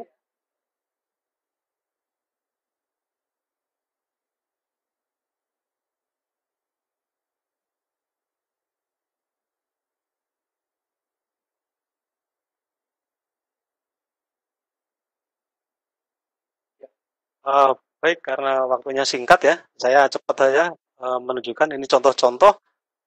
Nah, ini multimedia interaktif. Di sana ada materi-materi,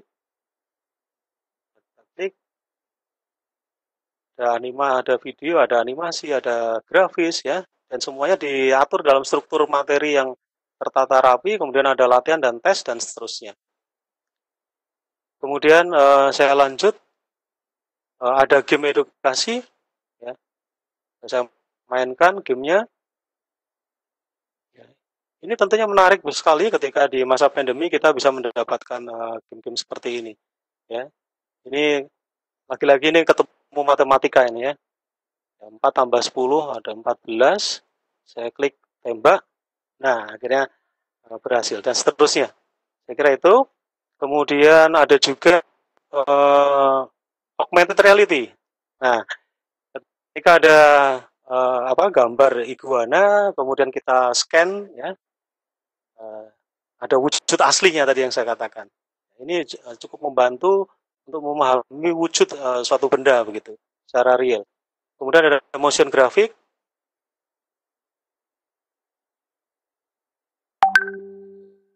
Cara menjaga daya tahan tubuh agar tetap sehat.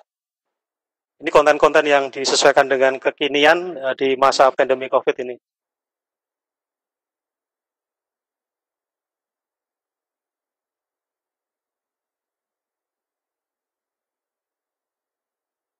Saya kira itu. Kemudian ini ya, Lab Maya ya. Lab Maya ini juga sangat menarik. Ya.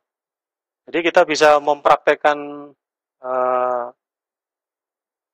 seakan-akan kita ada di laboratorium di sekolah gitu ya. Nah, kita memasukkan sebuah senyawa begitu, ya. Dan saya masukkan ke gelas ukur. Ya, gelas ukurnya saya masukkan ke gelas kimia, ya. Kemudian diukur asamnya, ya, dimasukkan. Kali nih Pak Agus nggak kelihatan ininya Pak. Iya. Oh gitu. Iya Pak. Nanti mungkin kita berikan linknya atau biar penasaran kliknya kemana sih Pak kita kalau mau lihat. Oh gitu ya. Oke, ini kelihatan sekarang. Kira-kira kelihatan? Belum Pak, itu ini Pak, di share-nya bukan share PPT Pak, tapi share screen lawan Pak. Oh ya. Ulangi, Bapak klik share, kemudian pilih share screen biar kelihatan screen-nya. Oke, saya ulangi. Share screen ya. Iya Pak. Ya. Pak Aris, siapa? Ya, oke. Ya. Jadi misalkan tadi ya, yang game tadi nggak kelihatan ya? Enggak Pak, yang Lab Maya tadi enggak. Yang game? Coba bilang lagi Pak. Baik, kalau seperti ini game. Ya. Kelihatan ya? Ya, kelihatan Pak. Baik, ini game yang dikembangkan juga nantinya di rumah belajar begitu, di mana anak mengalami belajar dengan bermain ya. Ini untuk SD. Nah, jawabannya adalah 6, tembak ya, dan seterusnya. Seperti ini, jawabannya 5, tembak dan seterusnya. Oke. Kemudian ada juga tadi yang saya ulang, ada augmented reality, ya. Ketika kita scan gambar, kemudian ada wujud real yang ada di scan tersebut. Kemudian ada Lab Maya, ya. Seperti ini.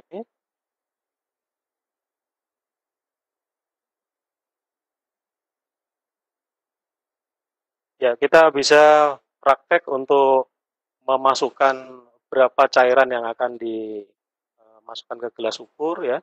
Kita klik ke gelas ukur cairannya.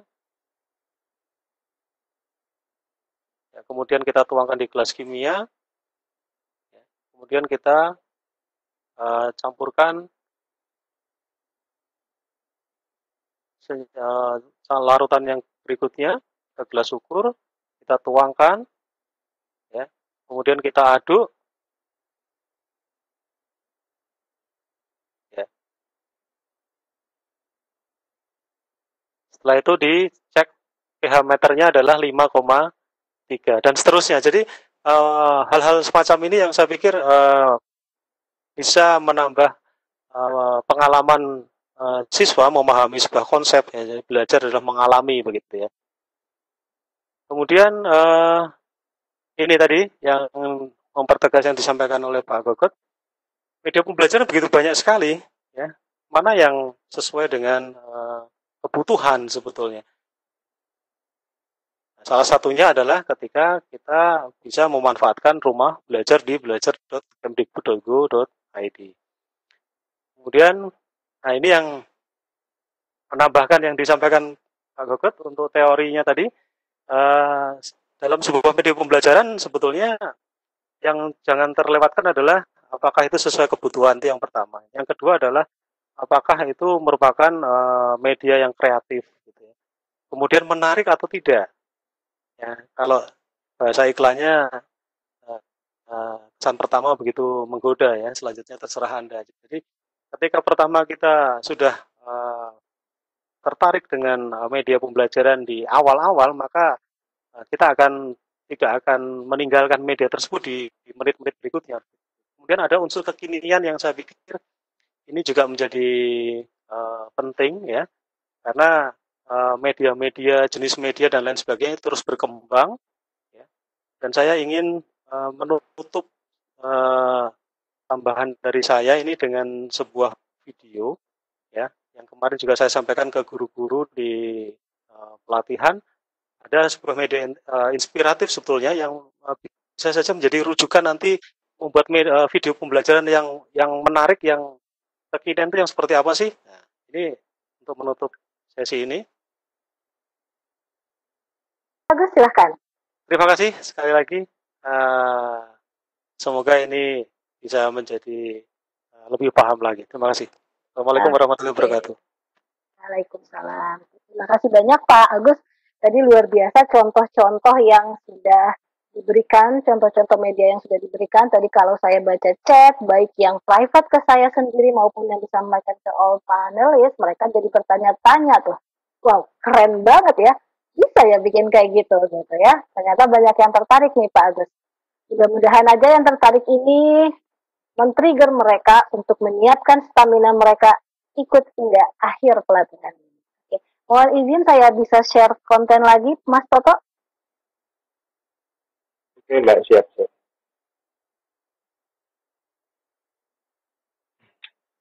Oke, baik. Kita akan satu slide saja dari saya. Kalau tadi ada 140 peserta yang mengikuti menti.com di awal, sekarang saya ingin cek lagi, Bapak dan Ibu ini masih pada on nggak ya? Yuk kita cari tahu informasi apa yang sudah Bapak dan Ibu dapatkan. Caranya sama seperti tadi, silakan ketikkan www.menti.com. Oke, ini terlihat nggak slide saya? Terlihatkah para panelis? Terlihat, Mbak. Oke, aman ya, terlihat ya? Terlihat. Ya, silakan ketikkan lagi www.menti.com, lalu akan muncul tampilan seperti ini. Masukkan kode 419114, lalu klik submit. Ya, silakan Bapak dan Ibu semuanya, silakan kita lihat apa yang sudah Bapak dan Ibu dapatkan ya. Oke, dari pertemuan perdana kita kali ini. Baik, oke, 419114. Kita berikan waktu mungkin sekitar 2 menit.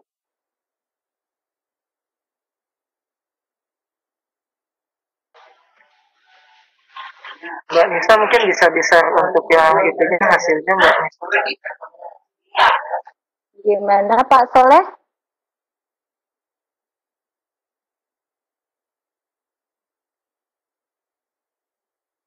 Empat. Hasil mentimeternya yang ditampilkan Mbak Nisa. Siap. Ini baru mau dibuka Pak Soleh ya. Sebentar. Siap.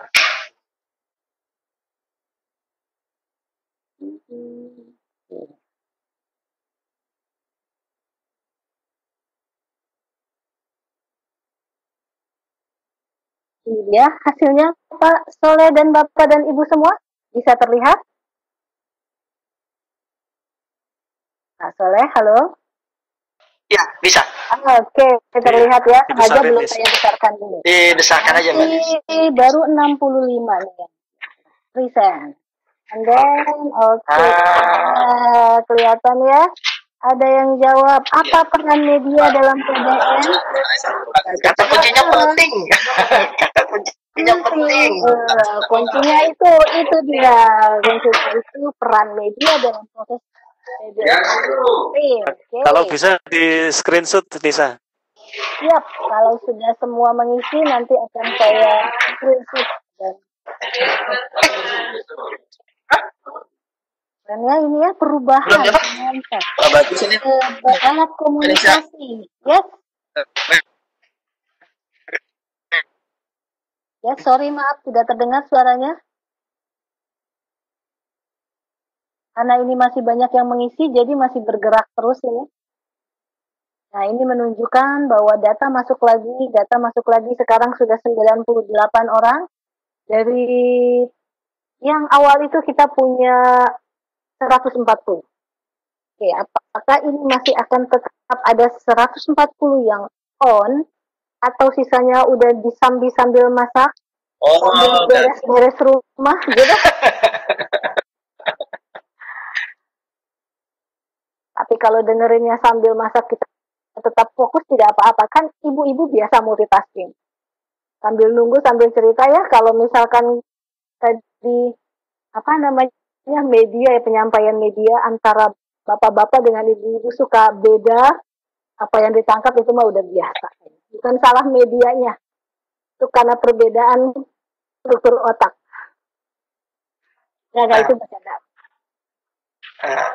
Ya, mungkin nanti Pak Gogot bisa memberikan reason terakhir itu terkait dengan hasil mentimeter ini, apakah yang ditangkap atau yang ditulis peserta ini sudah sesuai dengan apa yang hendak dicapai oleh narasumber kita. Ya, terima kasih Pak Soleh, betul sekali. Ternyata sudah ada 145 dan masih terus bergerak, berarti ini sudah lebih banyak yang mengikuti ini dibandingkan yang tadi, yang awal ya. Yang awal mungkin masih ada kendala atau apa gitu ya. Tapi yang ikut sampai akhir justru lebih banyak. Oke, sudah ada 148 dan masih terus bergerak. Kita close di 150. Oke, nanti ini saya atau saya persilakan untuk Pak Gogot. Ya, masih. Ini silakan. Okay. Ini yang paling gede saya lihat penting ya. Kemudian ada medium, ada sangat penting, ada sarana, ada berjelas pesan, menyampaikan pesan, membantu pesan, membuat konkret pesan. 90 lah, 90% ini udah di atas KKM nih. Oke. Berarti menyimak semua ya Pak ya? Alhamdulillah, ini luar biasa ini. Harus kasih hadiah nih Pak. Betul sekali Pak. Habis ini tuh saya mau ngasih hadiah, kok Bapak tahu ya? Alhamdulillah. Udah siap hadiahnya. Silakan Bapak Ibu siap-siap nih. Nis, hadiahnya double loh Nis. Hadiahnya double? Maksudnya lipat gandakan lah. Oh itu ya, hanya Tuhan yang bisa melipat gandakan. dan alhamdulillah Pak Gogot, ya. Bisa sama Pak Agus, ini dari awal sampai akhir ini pesertanya ini lebih banyak stay Pak daripada Oh, live Pak. luar biasa. Makanya masih di atas 200. 200. Semuanya. Masih di atas 200. Alhamdulillah. Oke, baik ya. Bapak dan Ibu, saya izin menyampaikan tadi yang seperti Pak Gogot katakan ya. Kami dari tim sudah mempersiapkan hadiah. Hadiah itu kita pilih, tapi bukan berarti Bapak dan Ibu yang tidak terpilih berarti tidak diperhatikan. Kami memperhatikan semuanya, tapi karena kami harus memilihnya 4 saja, bukan 200. Kalau 200 mungkin nanti Pak Soleh sebagai kepala sekolah ini bisa bisa bingung ya, atau Pak Ade direkturnya jadi harus perlu bantuan dari IMF atau gimana gitu ya. Nah, kita pilih ada 4 orang yang mendapatkan hadiah berupa pulsa sebesar 100.000 rupiah. Oke. Alhamdulillah. Lumayan. Alhamdulillah, belum disebutin namanya. Ya. Nah, 4 orang itu adalah yang pertama Ibu Fitri Adona. Oke. Kedua, Ibu Sri Wardani. Oke, Ibu Fitri masih ada di situ. Oke. Lalu yang ketiga yang beruntung adalah Pak Ujang Mulyana. Dan yang keempat, terakhir nih kesempatannya adalah tekannya ke yang keempat adalah Ibu Nafin Nihayati. Oke, saya Makanya suruh nongol. Kalau udah hilang hangus. Oh ya, jadi Bapak dan Ibu yang saya sebutkan namanya, silahkan tuliskan nomor teleponnya, jangan sampai salah ketik di kolom chat. Saya tunggu Ibu Fitri, Ibu Sri, Bapak Ujang, dan Ibu Nafi Nihayati. Mungkin kalau Ibu Fitrinya lagi belum on, yang kenal dengan Ibu Fitri di WA. Oke, baik. Sambil menunggu, silakan, saya masih menunggu untuk 3 orang lagi. Ibu Sri, terima kasih langsung mengirimkan nomornya, jangan sampai salah nomor ya Bu. Baik Bapak dan Ibu, mohon maaf sebelumnya kita terlambat 23 menit ya, harusnya jadwal kita ditutup jam 3. Ada lagi kah yang ingin disampaikan oleh para panelis? Pak Aristo? Pak Gogot? Bisa aja. Oke, Pak Agus? Pak Soleh? Saya cukup. Oke. Cukup, Bu Nisa. Ya. Pak Ade? Oke. Cukup, terima kasih banyak. Ya. Oke, baik ya Bapak dan Ibu semuanya. Terima kasih banyak atas partisipasinya dalam pelatihan BIMTEK ya, dalam BIMTEK PSB online tahap 2 kali ini. Terima kasih banyak atas atensinya dan semua hal yang telah dilakukannya dalam BIMTEK ini. Kita berharap apa yang kita lakukan ada manfaatnya bagi kita, dan ingat tetap jaga stamina, kita harus tetap sehat. BIMTEK kita masih panjang sampai akhir tahun. Baik, terima kasih banyak sebelumnya. Saya Nisa, mohon maaf jika ada salah-salah kata dalam acara ini. Wassalamualaikum warahmatullahi wabarakatuh.